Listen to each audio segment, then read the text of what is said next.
Katerina Jakob watched the German soldiers flee. Streaming from the east, that's what she was seeing.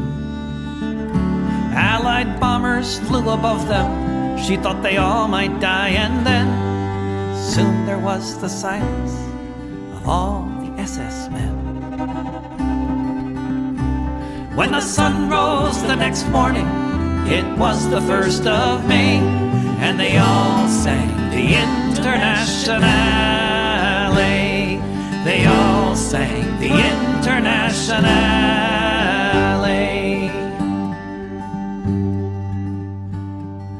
Katerina Jakob saw red flags flapping in the breeze above the Russian tanks, and she fell upon her knees. And so many different voices in so many different tongues sang the most beautiful song that could ever have been sung. In German, Lithuanian, in Polish and in Dutch, a myriad of melodies has never had been such. In Russian and in Yiddish, Italian and French, emerging from the forests beneath the trench. When the sun rose the next morning, it was the 1st of May, and they all sang the Internationale. When the sun rose the next morning, it was the 1st of May, and they all sang the Internationale. They all sang the Internationale. Völker hört die Signale auf zum letzten Gefecht. Die Internationale erkämpft das Menschenrecht. Völker hört die Signale auf zum letzten Gefecht. Die Internationale erkämpft das Menschenrecht.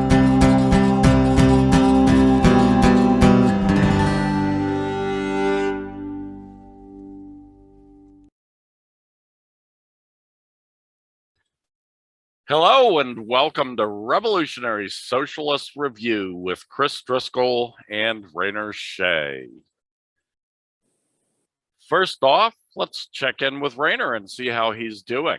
By the way, I'm Chris Driscoll, and my cohort here is Rainer Shea. So, Rainer, how are you? How you been? What you been up to? Well, I've decided to stand for these things. It's not comfy to sit for a long time. I've been watching Rick and Morty. I've been watching Dexter. I love Dexter. He's one of my favorite villains. We're anti-heroes. Anti-heroes, I found out that George Zimmerman was not convicted for the murder of Trayvon Martin. We really need somebody like Dexter to take care of that. Well, yeah, I mean, who knows what'll happen.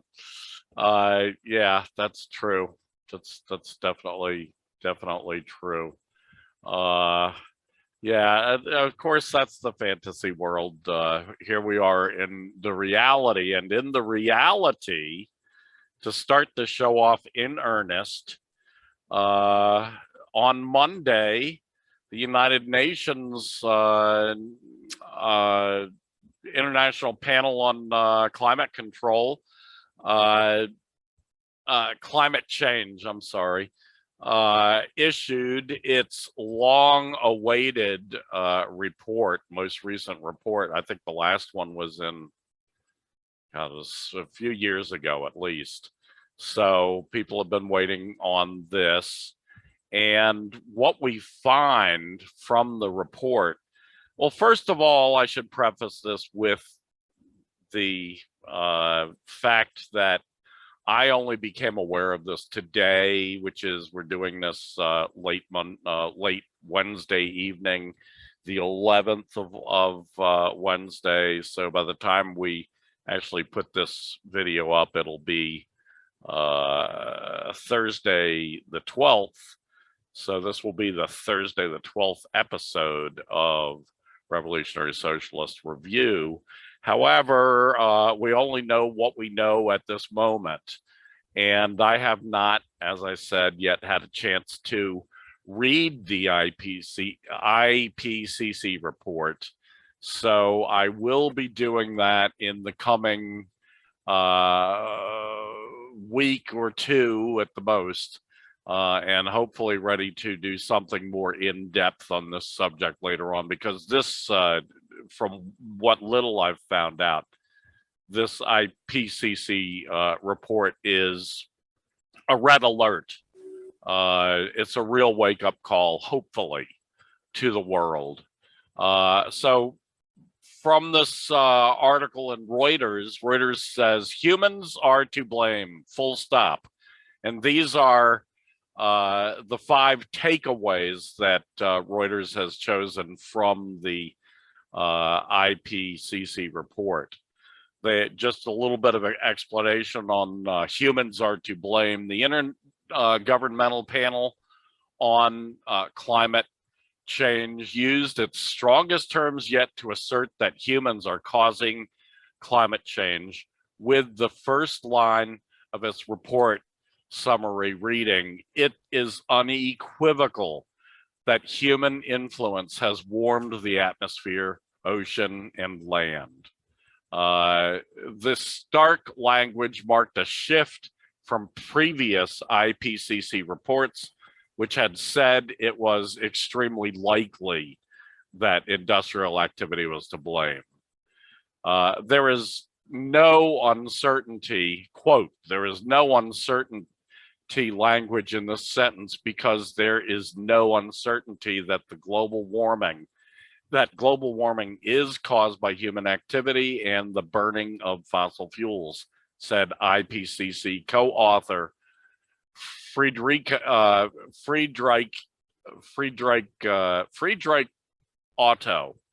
a climatologist at the University of Oxford. Number 2, temperatures will keep rising.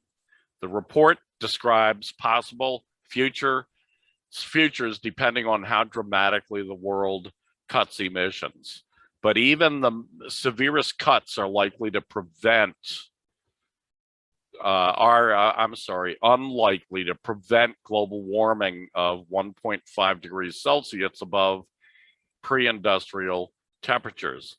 Without immediate steep emission cuts, though, the average temperatures could cruise past 2 degrees C by the end of the century. Weather is getting extreme, as though we needed to be reminded of this. Weather extremes, once considered rare or unprecedented, are becoming more common, a trend that will continue even if the world limits global warming to 1.5 C. They go through extreme heat waves, we know all the details, wildfires, extreme flooding, extreme hurricanes, and so forth and so on. Arctic summers could soon be free of ice. That is, the whole Arctic ice cap gone. That would be unprecedented. I'll just interject what I know because I've studied this quite a bit myself. Our Arctic ice caps have been with us for at least 2.5 million years and have never gone. We have been in an ice age, and we are still in an ice age for the last little bit less than 2.5 million years. And of course, there are interglacials. There are been about 20 interglacials within that 2.5 million years. And we are living within an interglacial right now. An interglacial is a time when the weather moderates some, and the glaciation retracts back up into the northern reaches of the globe, which has already happened over the last 13,000 years. However, what we're seeing now is unprecedented during this entire 2.5 million ice age. We've never seen a time when the Arctic ice cap just totally disappeared.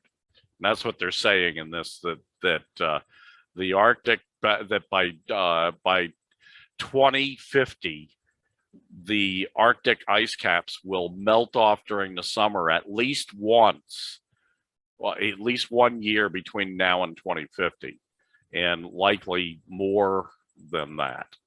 So that's a pretty drastic curtailment of the ice age that we're supposed to be living in right now, even if it is the moderating interglacial period. So that's pretty astounding if you think about it. Seas will rise no matter what. Sea levels are sure to keep rising for hundreds or even thousands of years, even if global warming were halted at 1.5 C. The average sea level would still rise about 2 to 3 meters, which is 6 to 10 feet. So imagine your favorite beach out on the Atlantic, Pacific, or Gulf Coast, or Great Lakes for that matter, and the water will be 6 to 10 feet higher by the end of the century, which means a lot more flooding, which means that in most major cities in the United States, which are on one of those coasts, will need to build extensive seawalls of the type that we see in Galveston, Texas, for example, or a few other places. That's the only way to deal with that, other than shutting the whole cities down, which I kind of doubt people are going to do. And finally, running out of time. Meeting the Paris Agreement goal of limiting warming to 1.5 C will require sticking to a carbon budget, a term describing how much additional carbon can be plumbed into the atmosphere before that goal is likely out of reach. Within 2.4 trillion tons of climate warming CO2 added to the atmosphere since the mid 1800s, the average global temperature has risen by 1.1 C already. That leaves 400 billion tons more that can be added before the carbon budget is blown. Global emissions currently total a little more than 40 billion tons a year. And this was just the takeaways, the highlights of the report. Another big thing that CNN had an article on today was methane. Methane, of course, is 20 to 30 times more effective at heat trapping than CO2 is. And methane is right now at the highest point it has been in 800,000 years.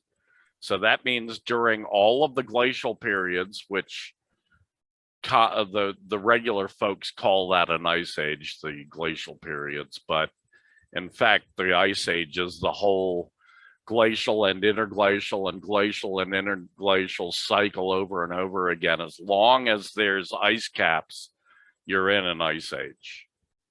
That's, the way scientists, climate scientists, look at the term ice age.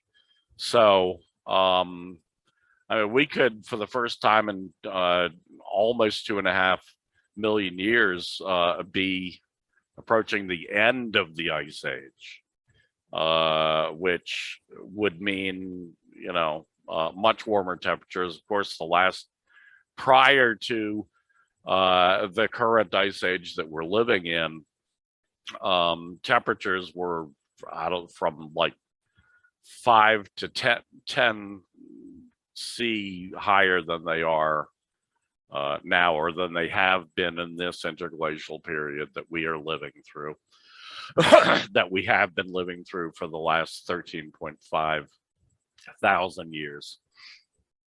So there you have it. Rainer will next be launching into a discussion of some of his visions of what this kind of future may bring. So Rainer, what are your thoughts? Oh, well, remember that short story I wrote or I published a few months ago? Yes. That imagined geoengineering scenario.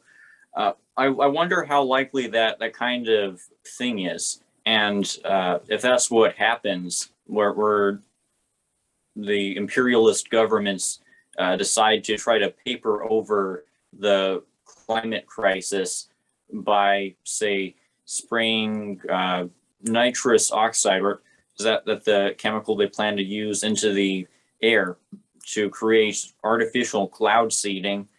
And there's going to be a whole additional layer of class oppression, national oppression, because that's what this comes down to. This whole climatic crisis, class and national oppression. The oppressor nations, the bourgeoisie, are going to be fine, more likely than not. I don't know exactly how it's going to go, but they're certainly very safe amid this situation. Whereas the Palestinians, the African nation, the indigenous nations, all of these nations that are targeted by imperialism are increasingly under threat from these conditions that are emerging as a consequence of colonialism, as a consequence of colonialism's creation of the US empire. Abby Martin is about to come out with a documentary called Earth's Greatest Enemy that exposes how the US military is the primary culprit for the climate crisis. Right. And that's what we need to shift our attention towards: dismantling the US military, taking apart the US empire. Right. It's not going to get solved. It's not going to get alleviated sufficiently until the US empire is dismantled. And that's in spite of the fact that China has been greatly picking up the slack relative to the capitalist world when it comes to climate action. China is many years ahead of its Paris Climate Accord goals. Right. And this is something that we need to look at. We're going to need to acknowledge if we're going to successfully implement a new socioeconomic system that can sufficiently reduce emissions. China has shown the way. It's it's probably the most successful overall example of climate action, in contrast to US imperialism, which is dragging down the rest of the world in terms of our obligations towards reducing emissions. Right. Okay, next on the list, climate collapse will create the next wave of colonial genocide. Take it away, Rainer. This is what I mentioned earlier about how the oppressed nations are going to bear the brunt of the climate crisis. The big parallel between U.S. settler colonialism and Nazism is that their goals are both to grab up as much land as possible for the respective white supremacist nations that they represent. Hitler's Lebensraum, that was his word for this land grab ideology, sought to carve up a bunch of territory for what he called the Aryan nation, so that the Aryan nation could sufficiently develop. And this was motivated by a desire for resources. That was how the Nazis rationalized the genocide of millions of people. They believed that the Jews, the Slavs, the Romas needed to be eradicated in order for the Aryan nation to sufficiently develop. And that's basically the same rationale that US settler colonialism has for waging its ongoing genocide against the African nation and against the indigenous First Nations here. And this ideology of wanting to grab up land, what they see as needing to grab up land in order for the American nation to sufficiently develop, is going to gain even more of a relevance as the climate crisis unfolds. We're in a situation where land itself is becoming increasingly scarce. We're in a situation where ever more of the earth is going to become uninhabitable amid ecological collapse, amid the expansion of deserts, amid the expansion of zones that are simply too hot for human beings to inhabit. And as this increasing scarcity of available land continues, the colonists are going to resort to very drastic measures to keep their place at the top of the social hierarchy.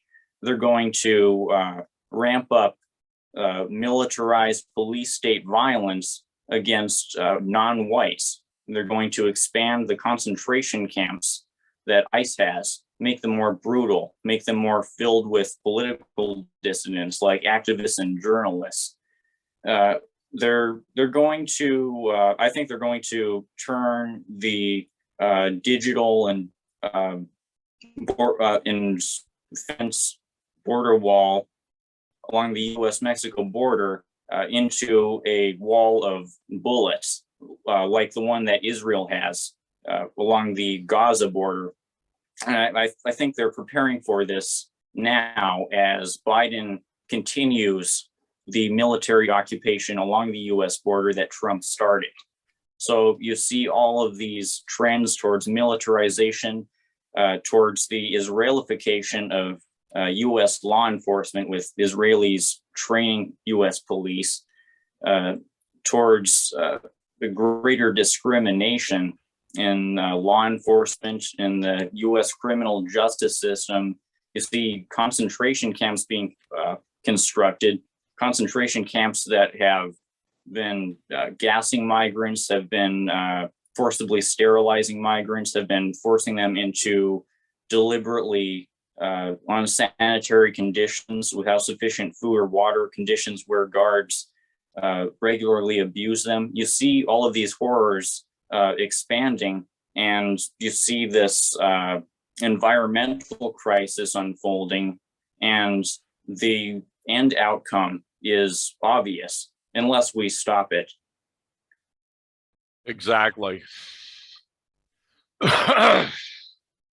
And yeah, I've seen a lot of horror stories being predicted out of this mess. It is extremely likely that at the very least, that there's going to be massive displacement of humanity, no matter what we do at this point, because these people have capitalism kills.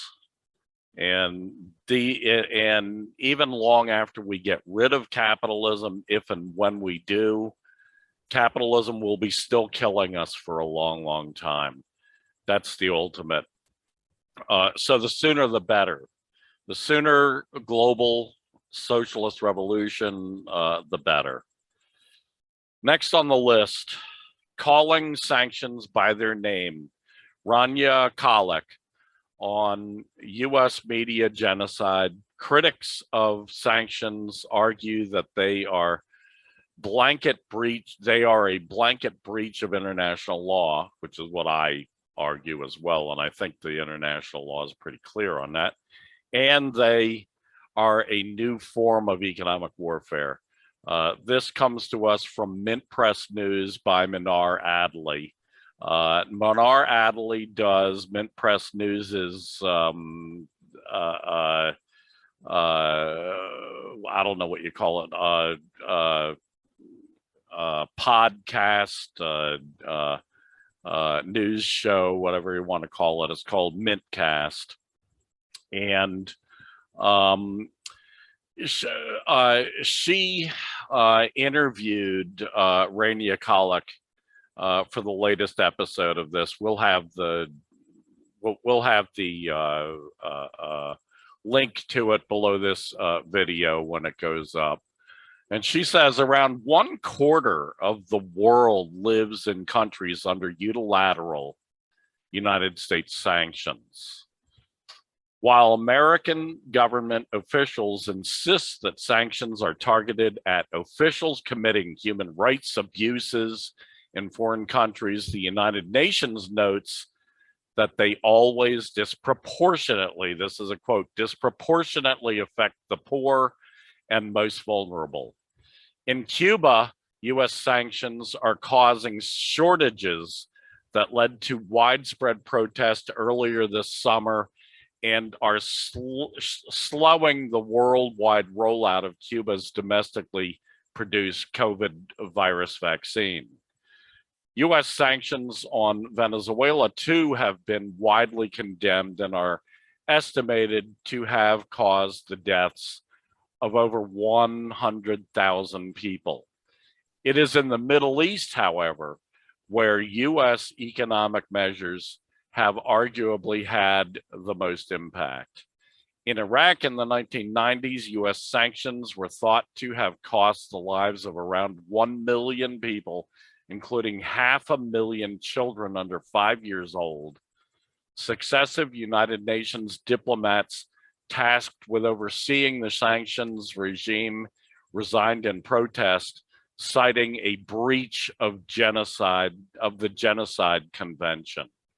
In other words, the United States government's unilateral sanctions are what they call a breach of the Genocide Convention, what I call genocide, pure and simple.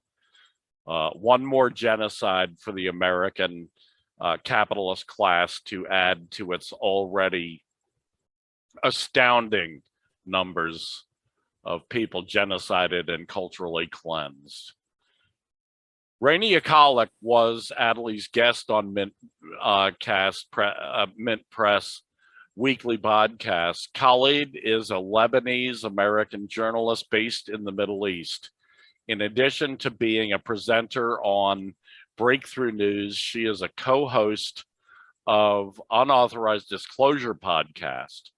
You may also have seen her work in The Gray Zone, The Intercept, Truth Out, Fairness and Accuracy in Reporting, Al Jazeera, The Nation, Salon, Alternet, or Vice.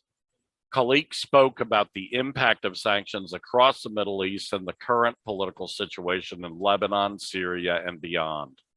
Critics of sanctions argue that they are a blatant breach of international law and that they are a new form of economic warfare. One former United Nations special rapporteur described them as akin to a medieval siege.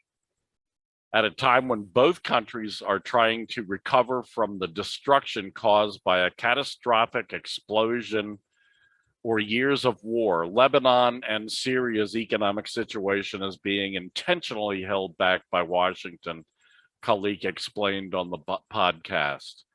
As I said, we'll link the Mintcast below this video, so I urge you to watch the whole broadcast because it is much more full of detailed information about Washington's war on the rest of the world, economic war that they execute through sanctions. Rainer? You know, I get the sense that the only reason why the US still has the ability to wage this kind of economic warfare is because US imperialism continues to economically dominate the globe. And as we've discussed, US financial dominance has been declining in recent years relative to the previous decades overall. And both US and Chinese economists have been recently predicting that the US dollar is soon going to drop in value like it's never dropped before. I wonder if the potency of US economic sanctions is going to decline after this imminent collapse. Well, it will certainly decline because that's a big part of it. What will really make it decline, or would really make it decline more than anything else, would be if large parts of the rest of the world began to use another international currency and trade system other than the dollar. That is the bottom line there. And the fact that the American empire has 800 plus military bases, plus another, 200-300 CIA and NSA and so forth bases around the world. That is more military garrisons than any other empire in the history of humankind has ever had, by a long shot. The Romans had about 30 garrisons throughout their empire, to give you a comparison. The Chinese have one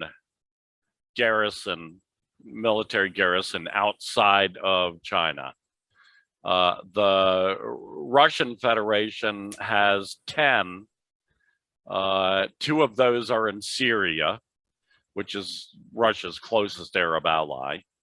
And the other 8 are in other Commonwealth of Independent States countries, meaning that, obviously they are basically remnants of the Soviet Union. They are bases that have been there for decades and decades and decades, long before the Russian Federation became a country at the end of 1991.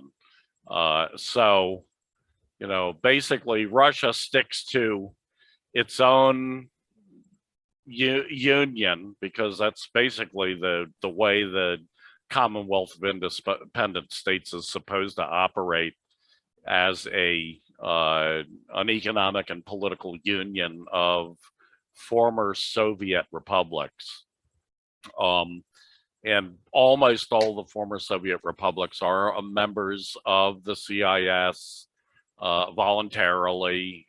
They do it because they see the logic in sticking together, at least economically and also politically, and in a lot of ways militarily.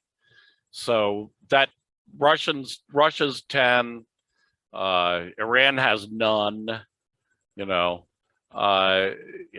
of these countries. Venezuela has no garrisons outside of Venezuela.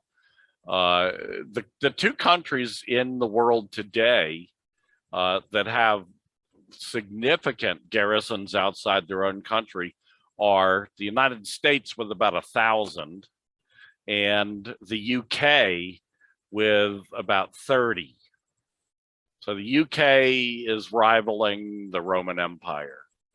But the United States far outstrips that, and far outstrips any empire that preceded it by magnitudes. So, yeah, that is a big, hurdle to overcome in countries shaking the murderous, terroristic aspects of these illegal acts of war that the United States calls sanctions, that are unilateral, and under the UN Charter, unilateral sanctions by a single state are illegal unless they are as part of a declared war. And as we all know, the United States has not been in a declared war since World War II.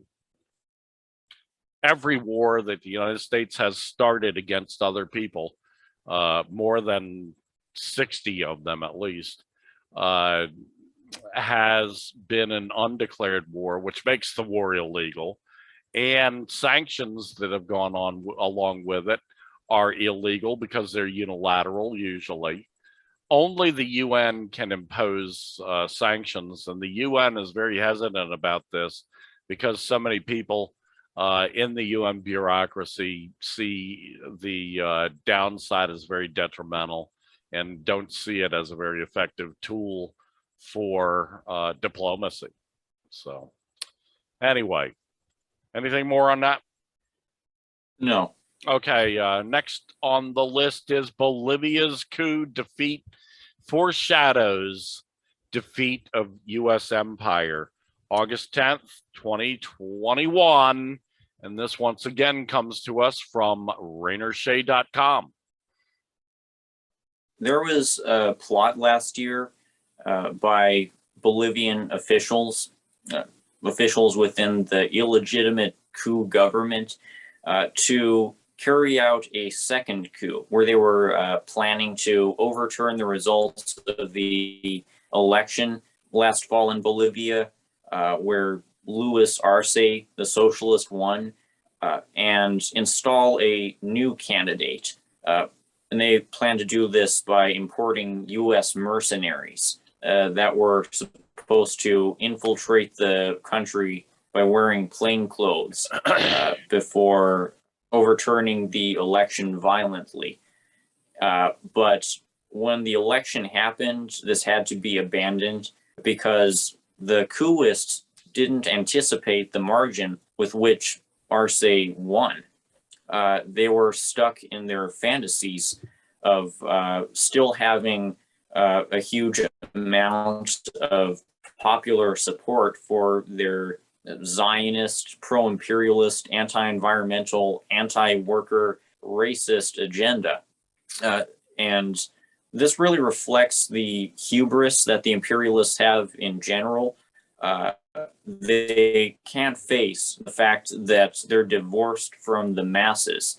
And this is leading to failures like the one in Bolivia, failures like the one in Peru recently, where the far-right candidate Fujimori, the imperialist-backed candidate, has tried to carry out a coup against the victorious socialist Pedro Castillo, but has failed due to the popular support, the undeniable legitimacy of Castillo's victory. And this kind of trend is going to keep popping up more and more across the global south, and eventually the core imperialist countries as US imperialism declines.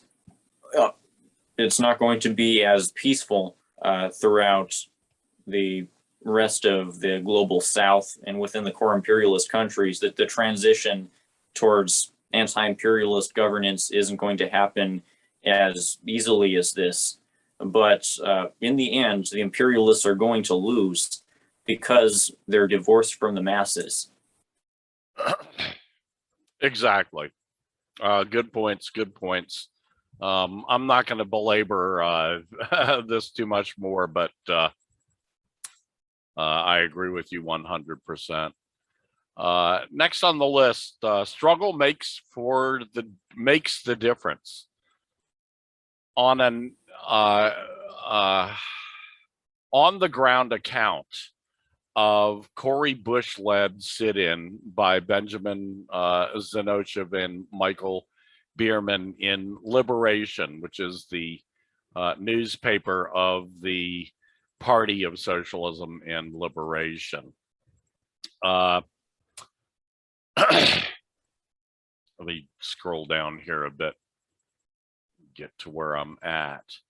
So according to Liberation, on July 30, Representative Cori Bush announced the start of a sit-in on the steps of the Capitol building in outraged response to the federal government's failure to act to stop the wave of evictions that threatened millions across the country. Inspired by Representative Bush's action, hundreds of predominantly young activists joined the sit-in, determined to spend all day and night at the Capitol until the nationwide eviction moratorium was reinstated. This action led to a major victory on August 3rd. The Biden administration, it's their word, not mine, by means of the Centers for Disease Control, announced that the federal moratorium on evictions would be extended for 60 days in parts of the country with high rates of COVID-19 spread, an area that includes the vast majority of the US population.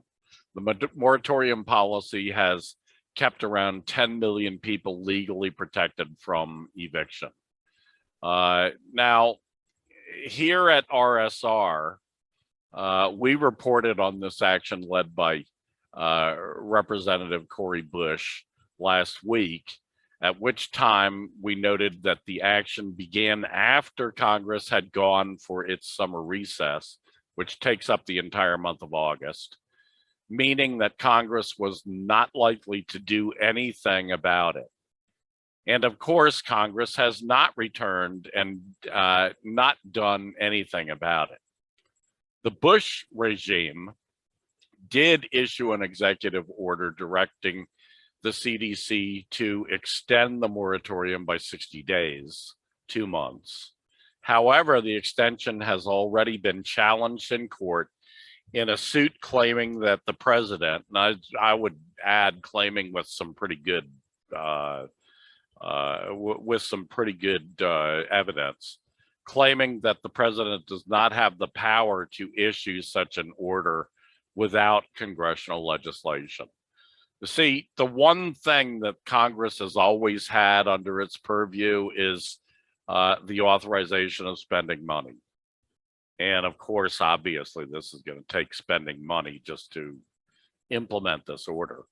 Yeah, I mean, under US law, no matter how much illegal power presidents have accrued, especially since 2000, since the Second World War, which is enormous. I mean, presidents have accrued dictatorial powers upon themselves since the Second World War, to the point where the presidency is commonly called the imperial presidency, which is the perfect word for it.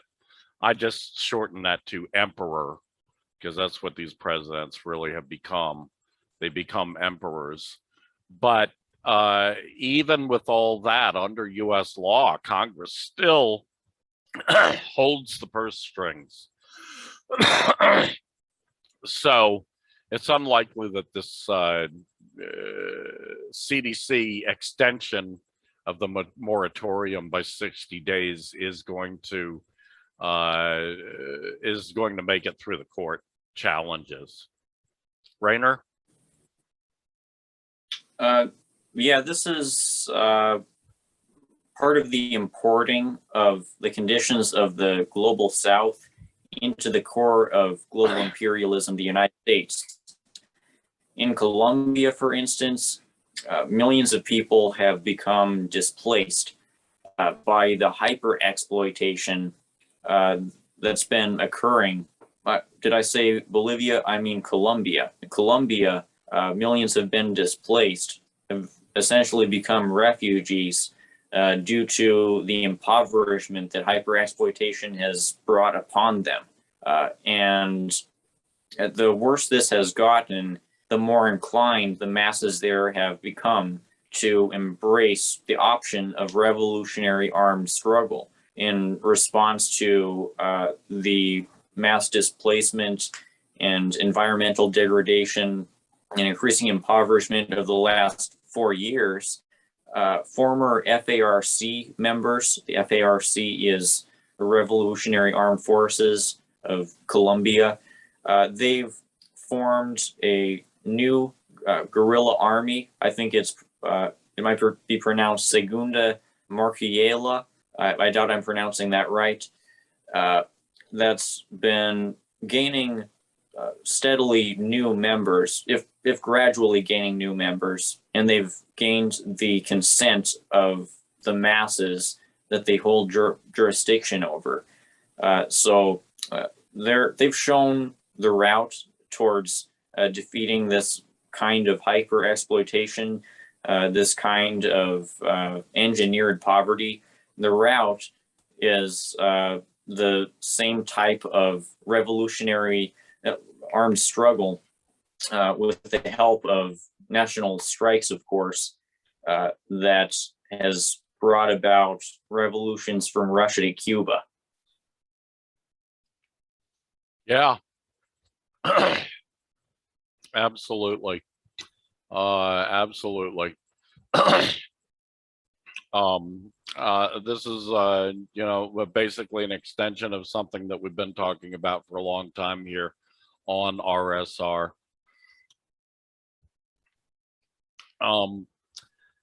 Anyway, next point. Latin American terror and the looming US bloodshed campaign, August 6, 2021, from RainerShay.com. Take it away, Rainer. There's so many parallels between the January 6th Capitol Hill riot and the 2019 US facilitated Bolivia coup. During the Capitol Hill riot, many of the participants who had evidently had military training, they went into a neat file, each of them with their hands over the collars of the person in front of them, and they marched just like how a military formation would march. There's some obvious parallels between this and the marches of militarily trained individuals throughout Bolivia during the coup process, where democratically elected indigenous socialist president Evo Morales was forcibly ousted due to false allegations of fraud by the Organization of American States. Basically, Trump imported the Latin American coup strategy into his haphazard attempt to retain power in the face of his loss of legitimacy. And this is a trial run for the kinds of militarized crackdowns that are going to increasingly take place within the US. Crackdowns that parallel not just coups like the one in Bolivia, but state terror campaigns like the one in Colombia.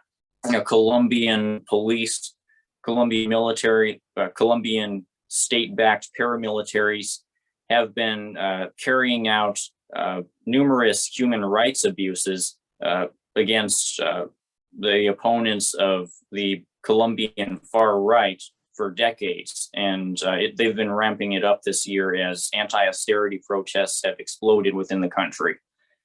And the U.S. is going to import these kinds of policing tactics, and by that I mean make the police human rights abuses that are already obviously very normal within the United States more extreme. They're going to make U.S. police just as untethered from constraints as the Colombian police are.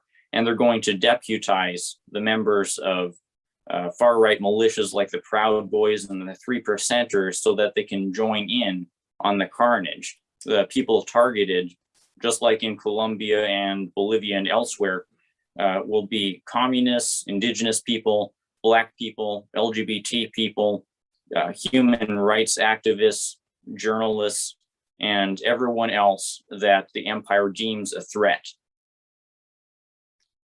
Yeah, we're already seeing big indications of this going on with the treatment of the Black Lives Matter movement, for example. I was reading an article today from the New Times newspaper here in Phoenix, which it started out as what they called back in the day an alternative newspaper, but it's basically just kind of a tabloid newspaper now. And it was about last year, after late last year, I think it was in October, 15 activists, BLM activists, were arrested and charged in Maricopa County under anti-gang laws, and basically charged with aiding and abetting armed violent gangs. So, you know, which was obviously utterly ridiculous. The charges ended up being dropped after the mayor, who's a Democrat, came under tremendous pressure from the Black community and from, you know, the entire community, I think. But it had only come up again now because the woman who was in the Maricopa County DA's office, who prosecuted and brought these charges of abetting gang violence, is now suing the Maricopa County DA's office for basically for using her as a scapegoat. It's really astounding. I don't think she'll get anywhere with this lawsuit, but you know, it's just one more example of, you know, the absurdity of all this stuff. I mean, we saw the black bagging of protesters in the last year. We saw the arresting of anti-police state protesters and charging them with kidnapping.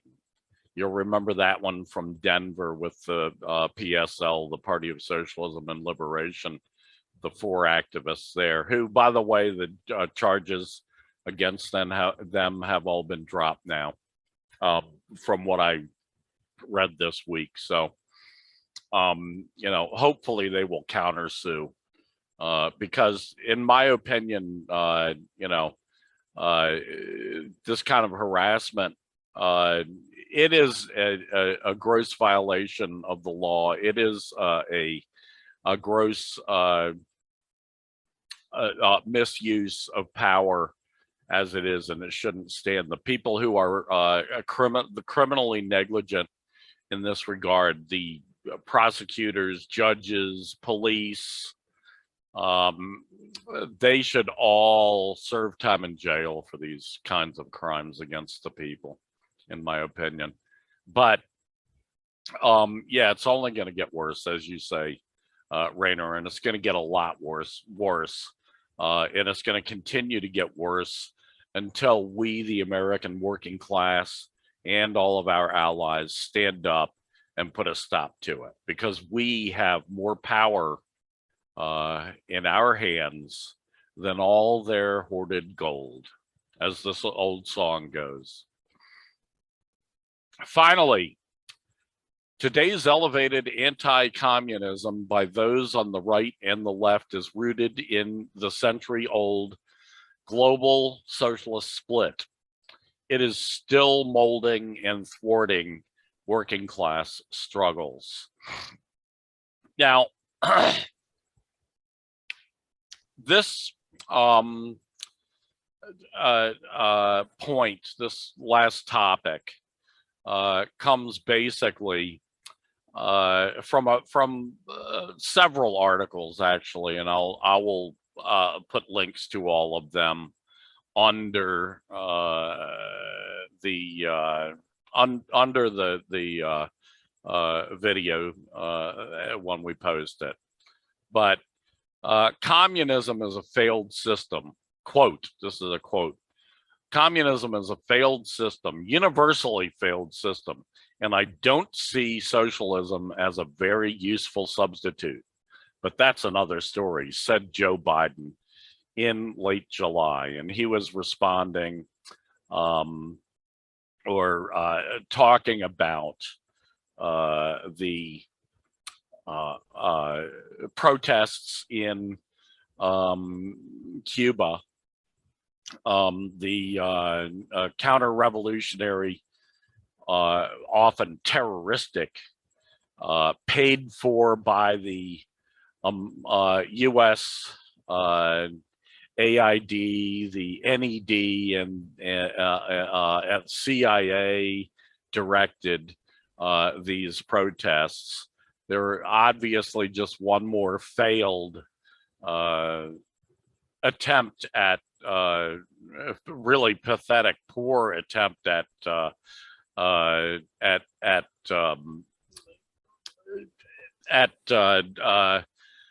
regime change in Cuba.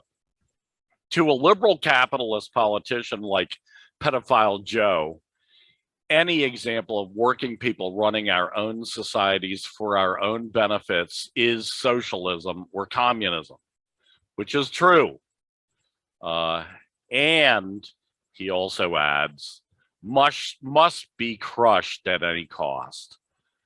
This latest hate speech by pedophile Joe against the working class came in the aftermath of the American empire's most recent failure at regime change in Cuba, as I said, in which violent protesters were paid by the CIA, NED, USAID. They caused civil unrest for a few weeks. These terrorist activities were soon quelled by the Cuban people themselves, who came out in the streets by the hundreds of thousands in counter protests. According to New Yorker magazine, amid mass protests in Cuba, socialist magazine Jacobin is defending the regime with anti-communist polemics, as is whoever is running the Black Lives Matter messaging on the issue. Democratic Socialists of America is posting messages backing the regime. When the official DSA account stated that the group's ideology leaves behind authoritarian visions of socialism in the dustbin of history, the tweet generated internal backlash and subsequently got deleted. Again, that's from New Yorker magazine. The Cuba debate is really about communism. Communism has split the American left for generations, and since the fall of the Berlin Wall, the schism has evolved into a broader schism over left-wing authoritarianism and the centrality of liberal democracy, wrote the New Yorker. But has communism really split the American left for generations? And is this really a fight within the socialist and communist left between left-wing authoritarianism and the centrality of liberal democracy? Or is it something much more deeply rooted in the century-long split between social democrats and communists? An ideological cleavage that for the decade after the Soviet Revolution tore into practically every socialist, social democratic, and labor party in the world. In fact, the split was caused by a minority bureaucratic right wing in the socialist parties that maneuvered to deny the great majority, who were communists, access to the organizations, forcing us out of the socialist, social democratic, and labor parties. We were the ones forced out.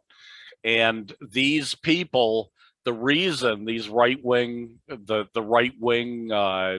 bureaucrats in these organizations, the estimates for the United States, for example, are that they represented only about 1/3 of the Socialist Party members, but they knew that if they allowed the next Congress convention of the Socialist Party of America to happen, that the great majority, 2/3, would vote in a communist leadership in the Socialist Party. So instead of allowing that, this minority of about 1/3 blocked access to the communists, didn't even allow them into the hall when the convention was meeting, banned them. So in other words, outright banned 2/3 of the membership from sending their delegates to the convention. So that's the way it happened here, and it was very similar in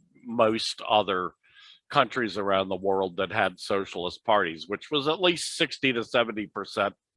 60 to 70 countries around the world by that point. And in all cases, almost all cases, those parties split into socialist parties or social democratic parties and communist parties. In a couple of cases, the socialist parties were actually captured by the communists, and they went on basically to operate, to join the Communist International and become part of the communist global movement.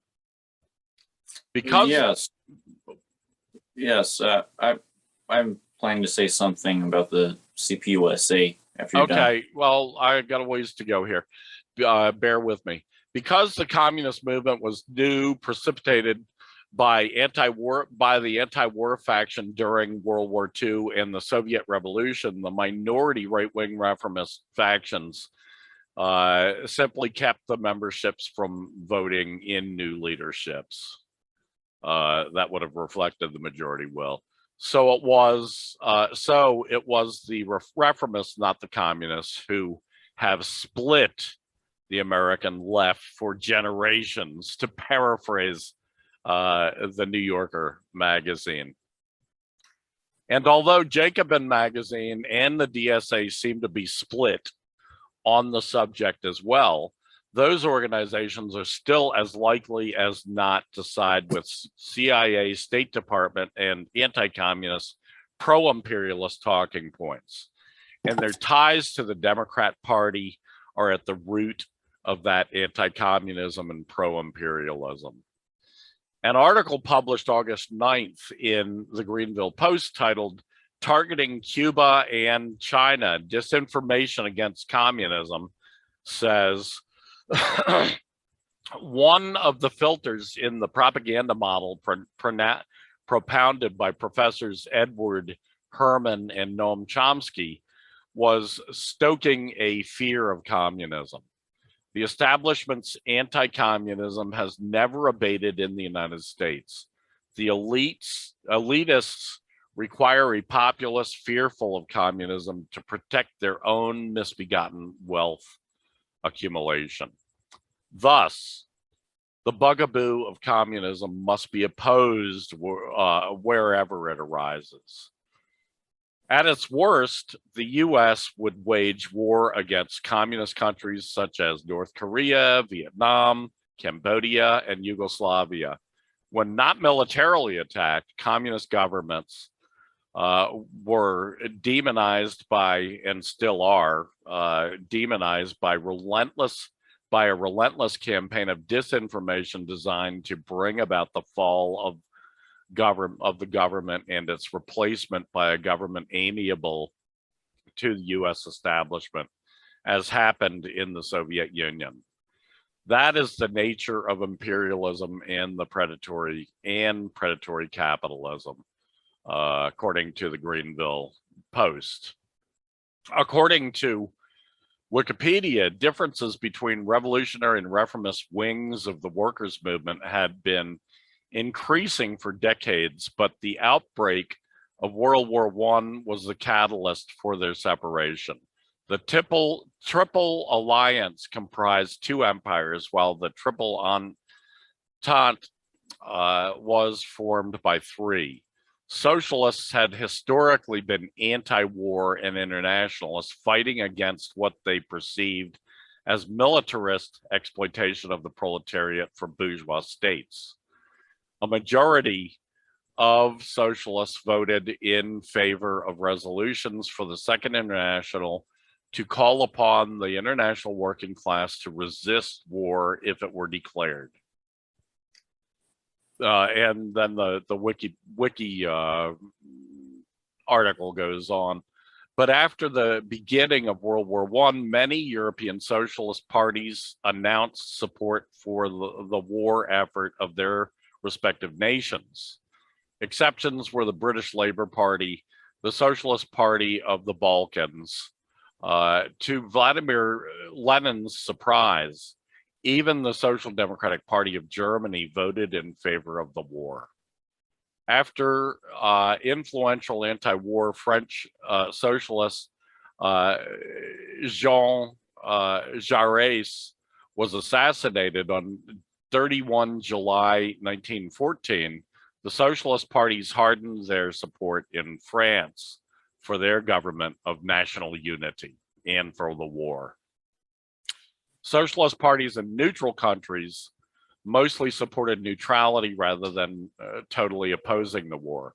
On the other hand, during the 1915 Zimmerwald Conference, Lenin, then a Swiss resident refugee, organized an opposition to the imperialist war as the Zimmerwald Left, publishing the pamphlet Socialism and War, where he called socialists collaborating with their national governments social chauvinists, i.e. socialists in word, but nationalists in deed. The Second International divided into a revolutionary wing, a moderate center wing, and a more reformist right wing. Lenin condemned much of the center as social pacifists for several reasons, including their vote for war credits, despite publicly opposing the war. Lenin's term social pacifist aimed at, in particular, at Ramsay MacDonald, the leader of the Independent Labour Party in Britain, who opposed the war on grounds of pacifism, but did not actively fight against it. Discredited by its apathy towards the world events, the Second International dissolved in 1916. In 1917, after the February Revolution overthrew the Romanov dynasty, Lenin published the April Theses, which openly supported revolutionary defeatism, where the Bolsheviks hoped that Russia would lose the war so that it could quickly cause a socialist insurrection. The victory of the Russian Communist Party in the Bolshevik Revolution of November 1917 was felt throughout the world, and an alternative path to power to the parliamentary politics was demonstrated. With much of Europe on the verge of economic and political collapse in the aftermath of the carnage of World War I, the revolutionary sentiments were widespread.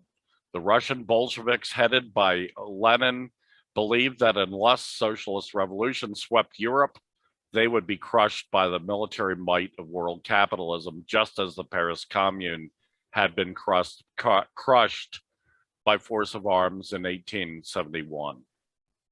The Bolsheviks believed that this required a new international to foment revolution in Europe and around the world. In January 1919, Vladimir Lenin invited the IWW and radical wing of the Socialist Party of America to join the founding Communist Third International, the Comintern. The left-wing section of the Socialist Party emerged as an organized faction early that same year, building its organization around a lengthy left-wing manifesto authored by Louis Freina. This effort to organize in order to win the Socialist Party for the left wing met with staunch resistance, from the regulars who controlled the big majority of the seats in the Socialist Party's NEC. When it seemed certain that the 1919 party elections for a new NEC had been dominated by the left wing, the sitting NEC, citing voting irregularities, refused to tally votes, declared the entire election invalid, and in May 1919 suspended the party's Russian, Latvian, Ukrainian, Polish, South Slavic, and Hungarian language federations, in addition to the entire state organization of Michigan.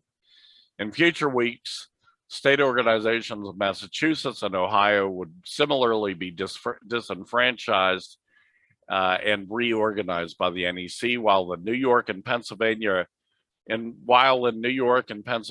regular state executive committee undertook reorganization of left-wing branches and locals on a case-by-case basis.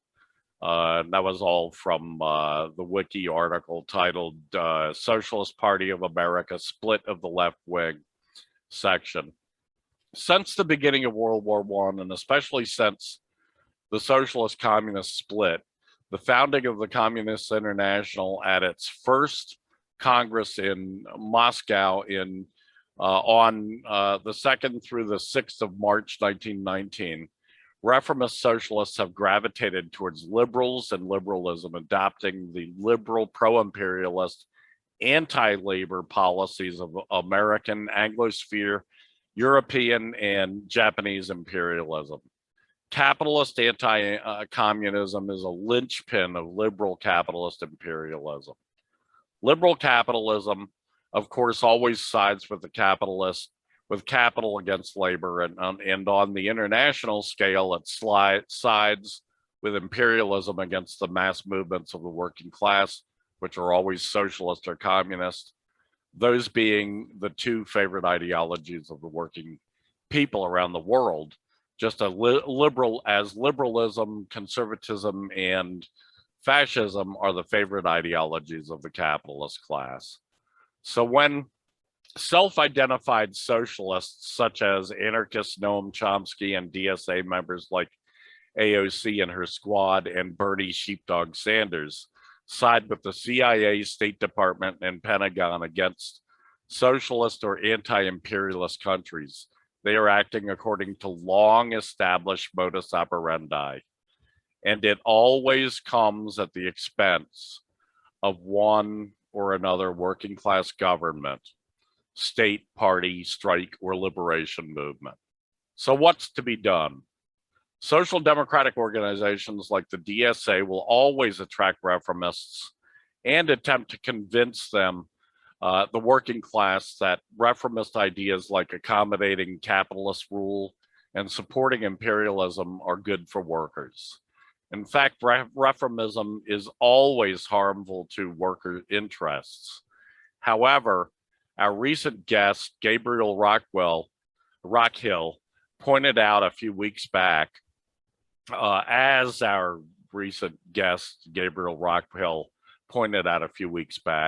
reformist organizations also attract workers ripe for revolutionary action and thought, and even attract committed revolutionary socialists.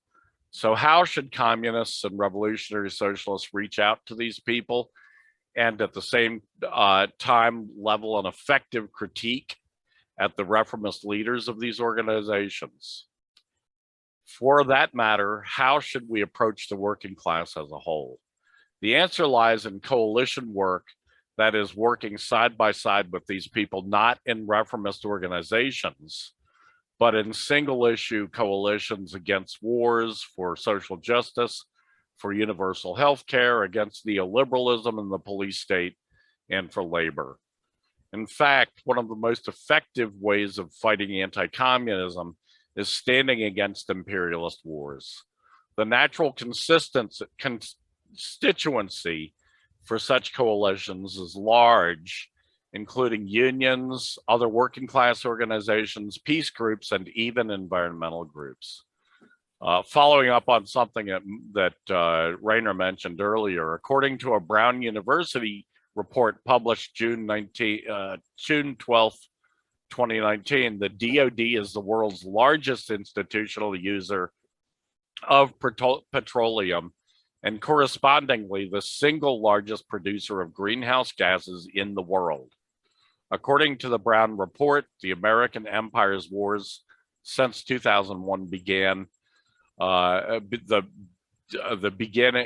the 2001 beginning of the war on the Afghan people, have produced 1.2 billion metric tons of greenhouse gases. War produces massive amounts of human-caused global warming, more than any, even the largest industrial countries do. So, Rainer, thoughts? You know, I've been studying the CPUSA, Communist Party USA, lately, trying to find out their position, and apparently they've been at least veering more towards revolutionary socialism, as opposed to their reputation of reformism.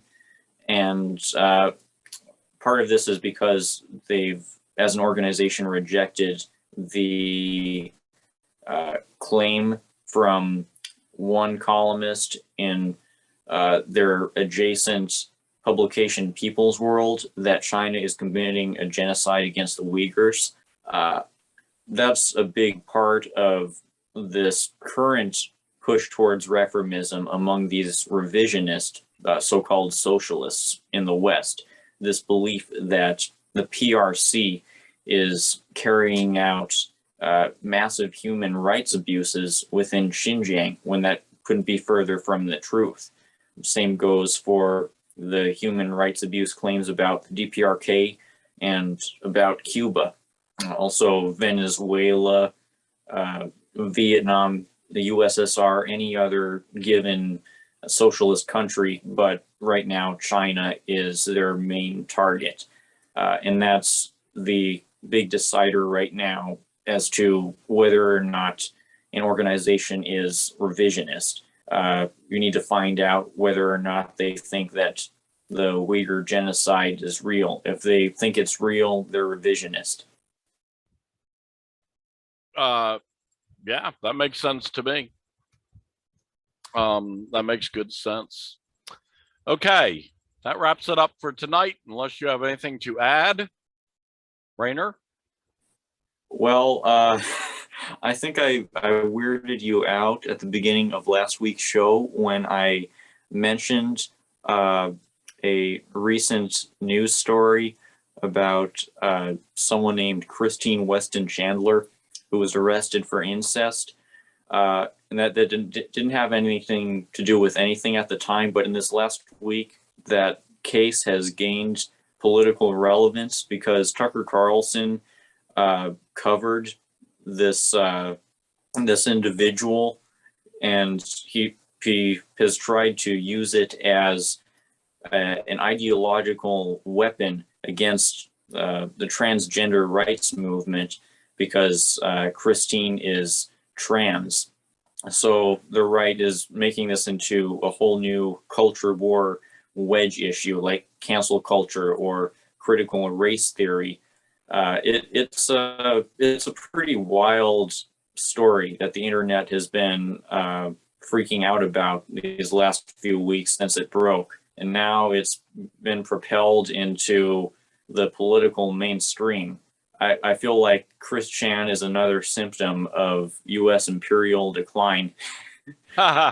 Well, yeah, I guess you didn't really give it a lot of context, like going much into who this person was and what her significance was and what did she say, what's her stands on issues and so forth, and what was the real charge of incest.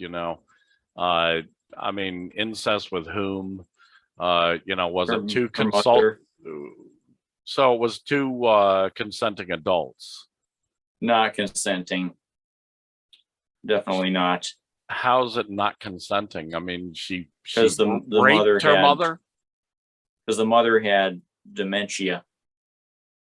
But Okay. So yeah, yeah, I mean that's not fair game to have sex with a person with dementia who isn't going to be even remember the the shit, an hour later. Uh in any case, yeah, I was not weirded out. I was just kind of nonplussed trying to place it all, and I figured I'll see more about it. I mean, there's lots of things that go on with your younger generation that is outside my uh, prior experience, I guess you could say. So it takes me a while to figure it out. But yeah, I have yet to see anything besides what you're telling me about this whole thing. So, um, you know, part of the problem there is the funnelization of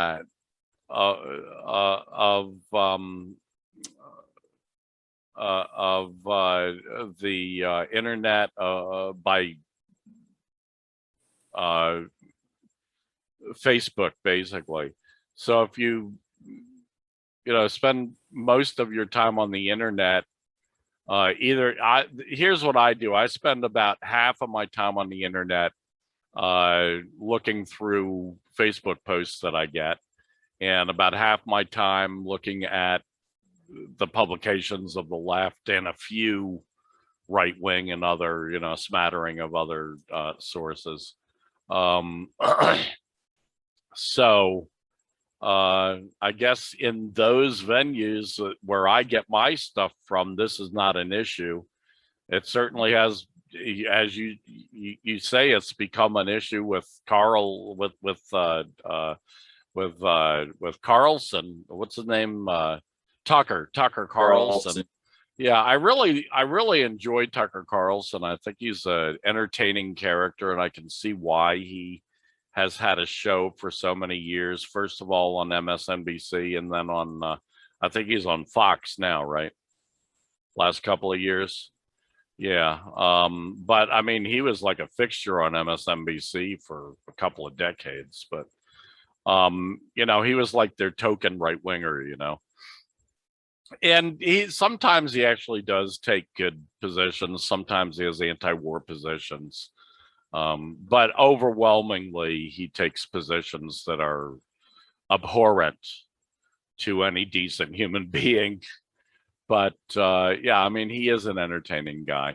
And it's not surprising at all that somebody like him is trying to, take the place of Rush Limbaugh or somebody like that is going to jump on this kind of thing and run with it. Although, I think maybe Tucker doesn't understand his older audience either, because to his older audience, I think people are just going to look kind of confused, just like I did last week, and say, what's this got to do with anything? This isn't politics. What's this all about?